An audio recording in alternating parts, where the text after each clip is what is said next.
इब्रानियों 9 अध्याय 23 से 28 वचन तक।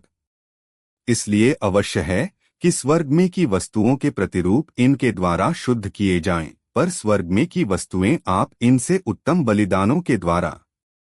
अर्थ, पृथ्वी पर जो पवित्र स्थान, मंदिर आदि बनाए गए थे, वे स्वर्गीय वास्तविकताओं का केवल प्रतिरूप छाया थे। उन्हें जानवरों के बलिदान से शुद्ध किया जाता था। परंतु स्वर्ग में जो सच्ची और वास्तविक पवित्र वस्तुएं हैं, उन्हें अधिक उत्तम और पूर्ण बलिदान अर्थात मसीह के बलिदान के द्वारा शुद्ध किया गया। क्योंकि मसीह ने उस हाथ के बनाए हुए पवित्र स्थान में, जो सच्चे पवित्र स्थान का नमूना है, प्रवेश नहीं किया, पर स्वर्ग ही में प्रवेश किया, ताकि हमारे लिए अब परमेश्वर के सामने दिखाई दे। अर्थ, यीशु मसीह ने पृथ्वी पर बने हुए पवित्र स्थान जैसे यहूदी मंदिर में प्रवेश नहीं किया, बल्कि वह सीधे स्वर्ग के वास्तविक पवित्र स्थान में गया, जहां वह हमारे लिए परमेश्वर के सामने मध्यस्थ बनकर खड़ा है।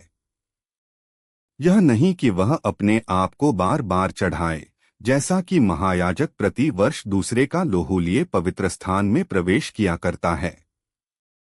अर्थ, मसीह को बार बार बलिदान करने की जरूरत नहीं है।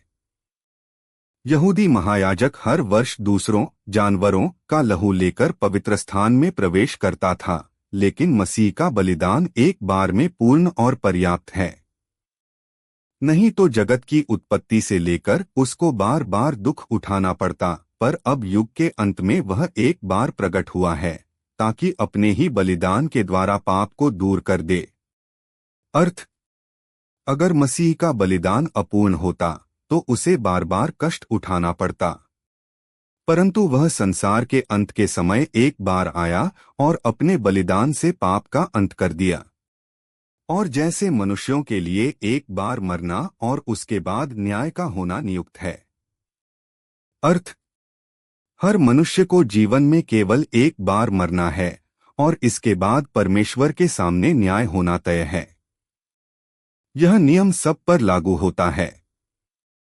वैसे ही मसीह भी बहुतों के पापों को उठा लेने के लिए एक बार बलिदान हुआ, और जो लोग उसकी बाट जोहते हैं उनके उद्धार के लिए दूसरी बार बिना पाप के दिखाई देगा। अर्थ, मसीह ने एक बार में ही सबका पाप उठा लिया। अब वह दूसरी बार लौटेगा, लेकिन इस बार पाप के लिए नहीं, बल्कि उन लोगों के उद्धार के लिए जो उसकी आशा करते हैं और प्रतीक्षा करते हैं।